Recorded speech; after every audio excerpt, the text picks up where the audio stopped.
A new year is often a time for change, and for some couples, it means the end of their marriage. January is a busy time of year for divorce lawyers, and if you're finding your relationship is at a crossroads right now, there are things you should know before you and your partner start separating your biggest assets, like your home. An upcoming free workshop called Navigating Divorce and Real Estate can help guide you through a divorce or separation and know what to expect.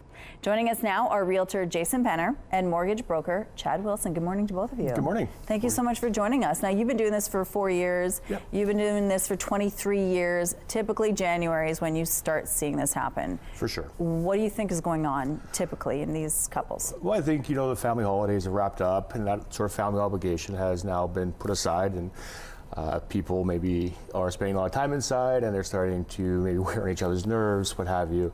So they start discussing what's going to happen next and if maybe there needs to be a change somewhere. So you're typically approached by a lawyer who wants to, or a couple, that wants to figure out a way to separate those assets, right? Yeah, it kind of happens a couple different ways. I've seen people come to me and say, hey, what's my house worth? Because they realize that's their biggest asset.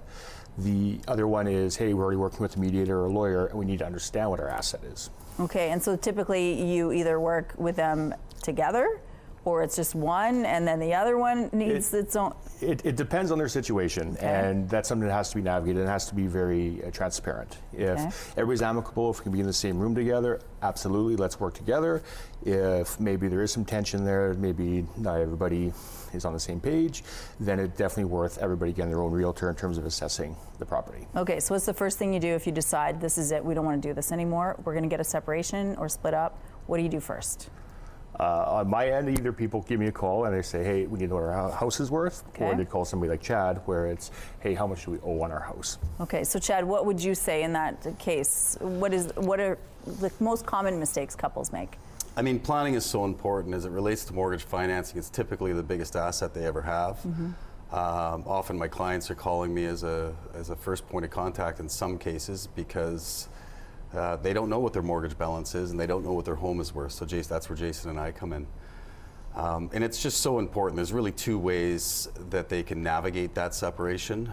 Number one, they can sell the marital asset, divide the equity, and go and purchase their home.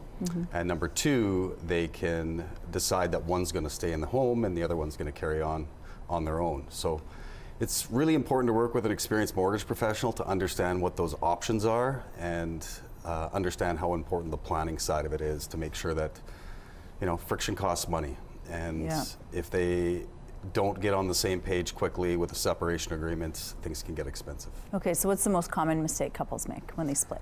What I see is people think the separation agreement keeps everybody happy, keeps banks happy, keeps lenders happy.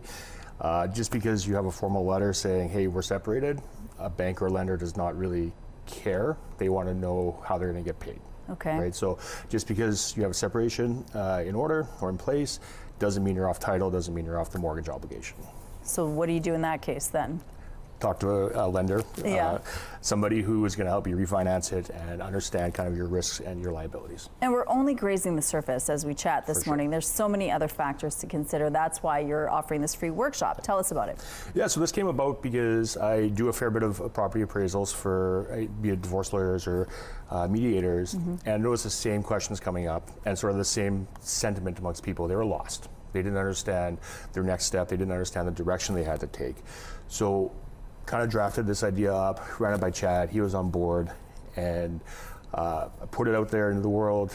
It's been like 3 days live, and we already have like half of it filled. Oh my So there's obviously goodness. a demand for this. Absolutely. Okay, so we're almost out of time already. If somebody's watching this and this hits home for them, what do they need to do? If you want to sign up, go to jasonpenner.ca. It's right there on the front page now to sign up for this workshop. The other thing I'm offering is if in-person doesn't work for you, be it circumstance, be it schedule, what have you, happy to do a Zoom call.